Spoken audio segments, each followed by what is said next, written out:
Hello everyone, welcome back to ASR NCERT Decoder. So here I am with the next video of metal and non-metal. In previous video we learned about the physical properties of metal and non-metal. पहले video में हम लोग physical properties metal non metal का पढ़ चुके हैं, जिसमें हम लोग जाने कि हमारा मेटल जो है वो पीरियोडिक टेबल के कहाँ प्रेजेंट होता है, वो इलेक्ट्रॉन देता है या लेता है, वो पॉजिटिव होता है, इलेक्ट्रो पॉजिटिव होता है या इलेक्ट्रोनेगेटिव होता है, उसमें डक्टिलिटी, मेलिएबिलिटी, कंडक्टिविटी कैसी कैसी फीचर्स पाई जाती हैं, नॉन मेटल्स में क्या फीचर्स पाई जाती हैं, एंड साथ साथ में हमने एक्सेप्शंस भी पढ़ाए हैं ना, कि एक्सेप्शंस कहाँ पे क्या आते हैं, क्योंकि एक्सेप्शंस ही वो क्वेश्चन है जो बहुत ज़्यादा पूछे जाते हैं। ब्रोमीन आपका लिक्विड है, ऑक्सीजन वो नॉन मेटल है जो गैसियस फॉर्म में पाया जाता है, ब्रोमीन वो नॉन मेटल है जो लिक्विड फॉर्म में पाया जाता है, जबकि सारे नॉन मेटल हर फॉर्म में पाए जाएंगे। सल्फर आपका गैस फॉर्म में पाया जाएगा। इवन अगर बोला जाए कि मेटल्स जो होते हैं वो सारे के सारे मेटल हार्ड होते हैं, लेकिन सोडियम है, पोटेशियम है जिसको आप चाकू से काट सकते हो, मेटल को हम पतली सी चादर में चेंज कर सकते हैं, लेकिन सोडियम खुद ही इतना सॉफ्ट है, क्या ही वो चादर में चेंज होगा, है ना, वो नहीं हो पाता है। तो ऐसी बहुत सारी चीज़ें हैं। जैसे हमने पढ़ा कि नॉन मेटल हमारा नॉन कंडक्टर होता है, वो कंडक्ट नहीं करेगा, बैड कंडक्टर मतलब नहीं कंडक्ट करता, बट ग्रेफाइट हीट को कंडक्ट ना करे लेकिन इलेक्ट्रिसिटी को कंडक्ट करता है due to presence of carbon atom. Okay, carbon atom की वो स्पेशलिटी होती है, उनकी अरेंजमेंट्स होती है जिसके कारण होता है। लेकिन आज हम लोग क्या पढ़ने जा रहे हैं, chemical feature of metal and non metal. Okay, तो only two I am including here, rest most of reactions are there, we will learn it later. Okay, धीरे धीरे एक एक वीडियोस को अच्छे से पढ़ के समझ के करते हैं। तो क्या है, पहला क्वेश्चन ये है आपके फीचर में कि विथ एयर, मतलब कि metal with air, non metal with air. Okay, तो मेटल जो है उसका रिएक्शन किसके साथ होना है, एयर के साथ। तो मेटल का अगर रिएक्शन एयर के साथ होगा तो क्या बनेगा भाई, तो ये बनेगा मेटालिक ऑक्साइड बनाएंगे। क्या बनाएंगे, मेटालिक ऑक्साइड बनाएंगे। क्लियर है बात, ठीक है।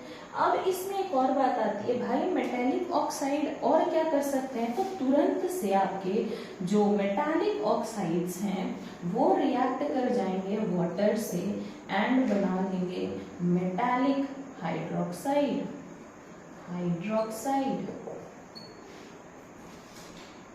क्लियर है बात। मेटल का रिएक्शन किसके साथ हुआ, ऑक्सीजन के साथ। ऑक्सीजन एयर कहने का मतलब स्पेशली आप यहाँ ऑक्सीजन ही ले सकते हो, ठीक है, क्योंकि भाई आर्गन से रिएक्शन तो इनका होगा नहीं, आर्गन खुद ही नोबल गैस है, ये बात आपको पता ही है, इवन हम आपको पीरियोडिक टेबल में पढ़ा चुके हैं, ठीक है। तो नेक्स्ट क्या है आपका नॉन मेटल। नॉन मेटल के साथ रिएक्शन क्या करना है, तो नॉन मेटल जो है वो एयर के साथ मतलब ऑक्सीजन के साथ रिएक्ट करके क्या बनाएंगे, ठीक है। तो देखेंगे दे ऑल्सो फॉर्म ऑक्साइड्स, ये भी क्या बना रहे हैं, ऑक्साइड्स बना रहे हैं। लेकिन यहाँ पे एक अलग कहानी है, क्या है कि आपका ऑक्सीजन एक्सेस प्रेजेंट है या लिमिटेड अमाउंट में प्रेजेंट है। एग्जाम्पल देख लीजिए, carbon, oxygen, okay, oxygen present in limited form, बहुत कम है, तो ये क्या बनेगा, 2CO, कार्बन मोनोऑक्साइड। ये क्या लिमिटेड फॉर्म में होते हैं तो क्या बनाते हैं, मोनोऑक्साइड बनाते हैं। अगर लिमिटेड ऑक्सीजन दिया जाए नॉन मेटल्स को रिएक्ट करने के लिए तो वो मोनोऑक्साइड बनाएंगे। ये भी क्वेश्चन बहुत बार दिमाग में आता है, भाई मोनोऑक्साइड कैसे बन जाता है, डाइऑक्साइड कैसे बन जाता है। तो अगर ऑक्सीजन लिमिटेड अमाउंट में है रिएक्शन के समय पे तो नॉन मेटल्स क्या बनाएंगे, मोनोऑक्साइड बनाएंगे, ठीक है।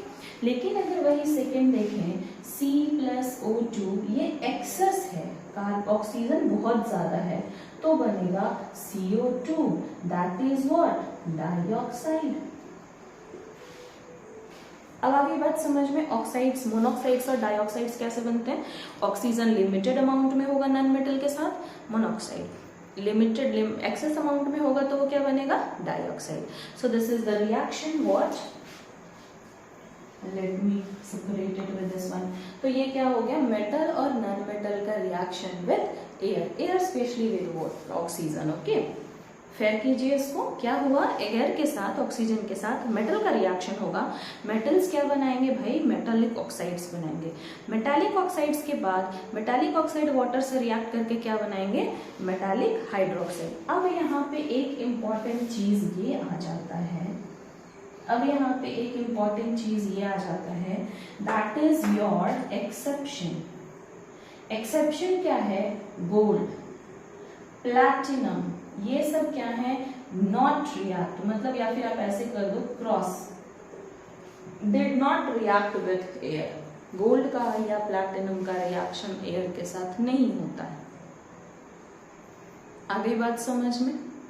ये यहाँ पे सिल्वर इसलिए इंक्लूड नहीं किया गया है क्योंकि एयर की अगर बात की जाए तो वाटर वेपर भी होता है और सिल्वर जो है वो वाटर वेपर से रिएक्ट करते हैं, जिसकी वजह से वो हल्के ब्लैकिश कलर के हो जाते हैं। ठीक है, लेकिन गोल्ड और प्लैटिनम में ये रिएक्शन देखने नहीं मिलेगा। Come to the next, water. अगर मेटल्स जो है वो वाटर के साथ रिएक्ट करेंगे तो क्या बनाएंगे? तो ये बनाएंगे metallic oxide plus hydrogen gas, plus hydrogen gas. Clear है बात? क्या हुआ? Metallic oxide plus hydrogen gas. Done है ना? आगे बात समझ में? हुआ क्या? पानी के साथ मेटल रिएक्ट कर रहे हैं तो क्या बना रहे हैं? ये बना रहे हैं मेटालिक ऑक्साइड और उसके साथ साथ हाइड्रोजन गैस। जबकि अगर नन मेटल को रिएक्ट करना हुआ तो नन मेटल रिएक्ट नहीं करेंगे। कौन? लेकिन अगर बोला जाए कि non metallic oxide, non metal के ऑक्साइड्स रिएक्ट करते हैं, ऑक्साइड्स रिएक्ट करेंगे, नन मेटल पानी से नहीं रिएक्ट करेगा। लेकिन अगर नन मेटल का ऑक्साइड है तो वो पानी से रिएक्ट करेगा। जैसे आप देख लो, आपका एसिड रेन, पानी में एसिडिक नेचर आता कहाँ से है? नाइट्रोजन एंड सल्फर से। नाइट्रोजन एंड सल्फर डायरेक्टली नहीं वाटर से रिएक्ट कर जाते, पहले नाइट्रोजन एंड सल्फर का ऑक्साइड बनता है और तब ऑक्साइड जाके वाटर से रिएक्ट करता है। और वो किस नेचर के होते हैं? एसिडिक नेचर के। आगे बात समझ में? So this is all about the metal and non-metal reaction with water and reaction with air. Okay, thank you.